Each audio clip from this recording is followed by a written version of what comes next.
Good morning बच्चों। कैसे हो आप लोग? अच्छा, चलो बच्चों आज हम लोग कुछ आगे पढ़ें। पिछली क्लास में हम लोगों ने पत्तियों के बारे में पढ़ा था ना कि पत्ती का क्या काम होता है।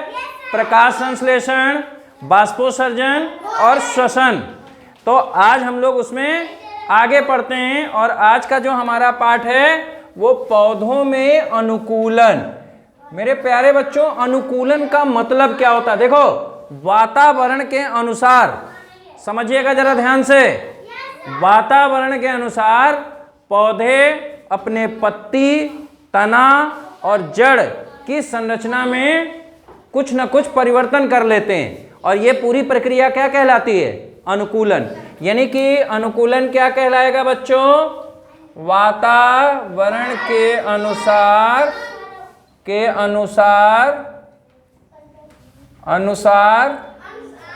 जड़, तना एवं पत्ती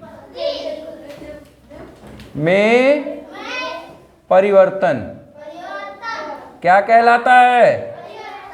परिवर्तन क्या कहलाता है भाई? कौन बच्चा बताएगा? अनुकूलन। तो मेरे प्यारे बच्चों, अनुकूलन समझ में आया क्या हुआ?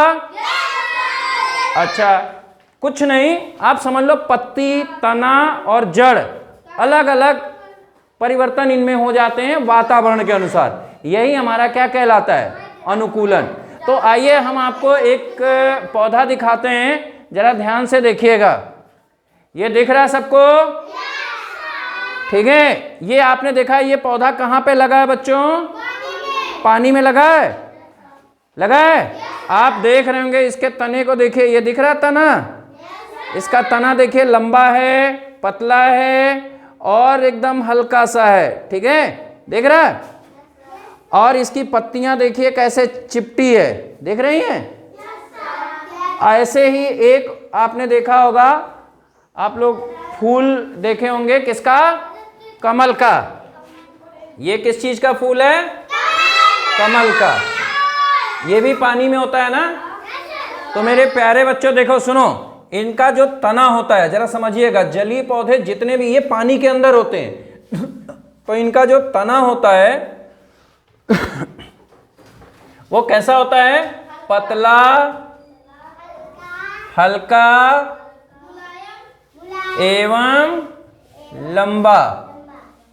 मेरे प्यारे बच्चों, ये हल्का इसलिए होता है, जैसे आप इस तने को देखिएगा, ये देखिए, दिख रहा है? देखिए, ये देखिए तना आपको दिख रहा होगा, ये देखिए, ठीक है, ये देखिए तना, ये हल्का है, क्यों? और पतला भी है। ये तने में क्या है कि बीच में खोखला होता है, जिससे कि ये पानी में बहुत आसानी से तैर सके। ठीक है, अब बात आती है इनकी पत्ती के बदले में। इनकी पत्ती के बारे में समझ लो। इनकी पत्ती जो होती है वो चपटी होती है और मोम जैसी चिकनी। मेरे प्यारे बच्चों, आपको मालूम है ये पौधे कहाँ पे रहते हैं? जल में। तो पत्ती अगर जल में है और मोम जैसा इसका सतह नहीं होगा तो क्या होगा? पानी उस पर चिपका रहेगा और पानी चिपकने से क्या होगा? पत्ती सड़ जाएगी।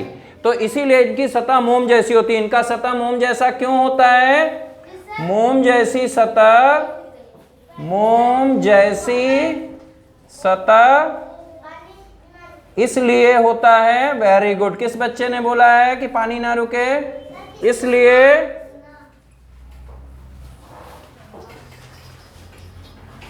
जिससे पानी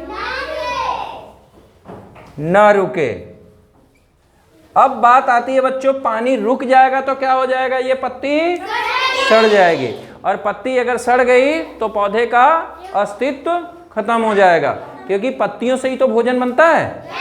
आपने पढ़ा है ना?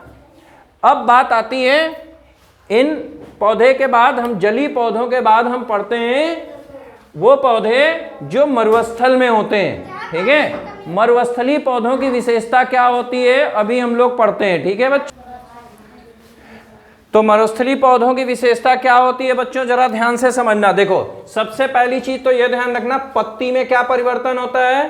तो पत्ती इनकी कैसी हो जाती है? कांटेदार। अब कांटेदार क्यों हो जाती है आप देख रहे होंगे, इसमें छोटे छोटे छोटे छोटे ये देखिए क्या बने, कांटे बने। ये नागफनी का पौधा है। कैसा, किसका पौधा है ये? नागफनी। ठीक है, पत्तियों में देखा होगा कांटे होते हैं। एक और उदाहरण आप ले सकते हैं, सतावर। अब जरा समझिएगा, ये कांटेदार पत्ती क्यों होती है? क्योंकि ये क्या करती है, इसको बाष्पोत्सर्जन कम करने के लिए। मेरे प्यारे बच्चों, क्या पता है आप लोग को बाष्पोत्सर्जन कौन करता है? पौधों में कौन सा भाग होता है जहां पे बाष्पोत्सर्जन होता है? पत्ती। और पत्ती में जो बाष्पोत्सर्जन होता है वो किससे होता है? ना, कोई बच्चा बता सकता है? बाष्पोत्सर्जन एक विशेष छिद्र होता है, उसका नाम बताइए क्या होता है? पत्ती में नहीं, स्टोमेटा। वेरी गुड, ताली बजाइए एक बार, वेरी गुड। अब रुक जाइए, अब सुनिए। स्टोमेटा के कारण, स्टोमेटा जो छोटे छोटे छिद्र होते हैं निचली सतह पे ज्यादा होते हैं, ऊपर की सतह पे कम होते हैं। जैसे ये पत्ती आपको दिख रहा है ना, ये देखिए, इसके निचली सतह पे स्टोमेटा होगा ज्यादा और ऊपरी सतह पे कम होगा। तो स्टोमेटा से बाष्पोत्सर्जन होता है। और मेरे प्यारे बच्चों, ये जो मरुस्थलीय पौधे होते हैं, सुनिएगा, ये मरुस्थलीय पौधे, यहाँ पर पानी की कमी है, तो पानी की कमी होगी तो पानी पौधों को ज्यादा निकालना चाहिए कि कम निकालना चाहिए? कम निकालना चाहिए। और बाष्पोत्सर्जन से ही तो पानी निकलता है, इसीलिए कांटों में ये परिवर्तित हो जाती है। ठीक है, और इसका तना जो होता है वो कैसा होता है?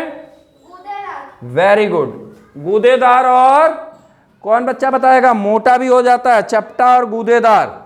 कैसा? चपटा एवं गूदेदार।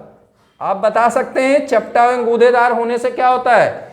इसमें भोजन और पानी, वेरी गुड, भोजन एवं पानी एकत्र हो जाता है। और ये ध्यान रखिए, भोजन और पानी एकत्र करने के कारण ही तेजस ये कैसे हो जाते हैं? चपटे और गूदेदार। और अगर पानी की कमी हो जाए तो भी ये पौधे बने रहते हैं। और आप जानते हैं कि मरुस्थलीय पौधे, यहाँ पर पानी की कमी होगी ही। तो आपने देखा ये कैसे अपने पत्ती और तने को परिवर्तित कर लिए। ऐसे ही जलीय पौधों में भी देखा कि पौधे किस तरीके से उनका तना और पत्ती परिवर्तित होता है। अब आते हैं हम अगला, पर्वतीय पौधे। आपको मालूम है ये कौन कौन से होते हैं? चीड़, देवदार, वेरी गुड। ये पौधे की एक विशेषता होती है, आप देखेंगे इनकी पत्तियां जो होती है ना, खूब नुकीली होती हैं, सुई जैसी नुकीली होती हैं। आपको मैं दिखाऊंगा कभी, आप देखिएगा, ये चुभ जाती हैं, नुकीली होती हैं। कैसी होंगी? नुकीली। और इनका जो आकार होगा वो शंक्वाकार होगा। ये देखिए, शंक्वाकार। शंक्वाकार आप लोगों ने शंकु देखा है? आप नहीं देखे हैं तो जरा ध्यान रखिएगा। आप ट्रैफिक पुलिस का जो देखे होंगे ना, जो लाल लाल रोड पे रख के रोका जाता है, शंकु के आकार का ही होता है। आइसक्रीम का कोन देखिएगा, आइसक्रीम सॉफ्टी जो खाते हैं तो उसका जो कोन होता है वो शंक्वाकार। अनन्या, समझ में है? तो शंक्वाकार क्या होगा? ये क्यों होते हैं? क्योंकि बर्फीली जगह होती है, पर्वतीय क्षेत्र पे क्या होगा? बर्फ पड़ती है, सदाबहार मौसम रहता, हमेशा खूबसूरत मौसम रहता। तो यहाँ जब बर्फ पड़ेगा तो ये बर्फ क्या होगा? फिसल के नीचे आ जाएगा।